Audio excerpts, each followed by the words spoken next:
पुरातन अमरावती के कुंभारवाड़ा क्षेत्र में प्रातः स्मरणीय भगवान दत्त मंदिर में दिनांक 7 अगस्त से 14 अगस्त तक हरिभक्त पारायण श्री श्यामराव देशपांडे की अमृतवाणी में भागवत कथा का आयोजन किया गया तथा 14 अगस्त सुबह में श्री की पालकी की शोभा यात्रा निकाली गई। समाचार संकलन अशोक भाई जोशी।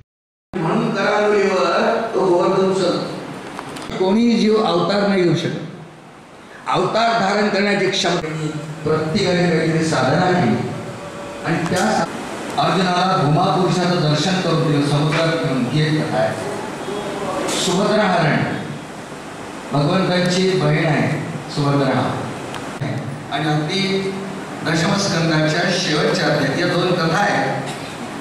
पुढे काही निरूपण ज्ञानांनी आहे म्हणजे वेद मंत्रांच्या प्रत्येक श्लोकाला श्रुती म्हणतात, त्या श्रुतींचा निरूपण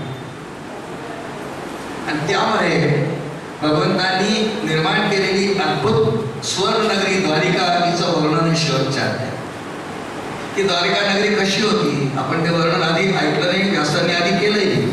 आता दशमस्कंदाच्या समाप्तीला द्वारिकेतले नागरिक, द्वारिकेतले रस्ते कसे होते, उपवन उद्यान कशी होती, महाल कसे होते, वसुदेवाचा महाल कुठे होता, कृष्णाचा कुठे होता, देवकीचा कुठे होता, बलरामाचा, ही सगळी वर्णन क्रमाने आहे आणि शेवटी 6 रुपये काही श्लोक लिहिले। द्वारिकेतली सगळी प्रजा आहे। उग्रसेन महाराज हयात असेपर्यंत ते राजे आहेत। द्वारिकेत अखंड यज्ञ, रोज यज्ञ आहे, यज्ञभूमी वेगळं स्थानच आहे, रोज यज्ञ आणि भगवंत गायीवर खूप प्रेम करतात। गोपाल गोपाल कृष्ण भगवान की जय, गोपाल आहे तो, गायीवर प्रचंड प्रेम करतात। सगळ्यांच्या शेवटी सगळ्यांचाच बघा अवतार त्यांनी धारण केला द्वापारयुगामध्ये, खूप लीला केल्या, तुला मी सगळ्या सांगितल्या आहेत। त्यानंतर उद्धवाला आत्मज्ञानाचा उपदेश करून हा पुढे वैकुंठात गेलाय असं दशमस्कंदाच्या शेवटी 6 रूपांनी सगळं निरूपण केलं। काय की तर त्यांच्या अंतःकरणाला नैष्कर्म्य दशा येते।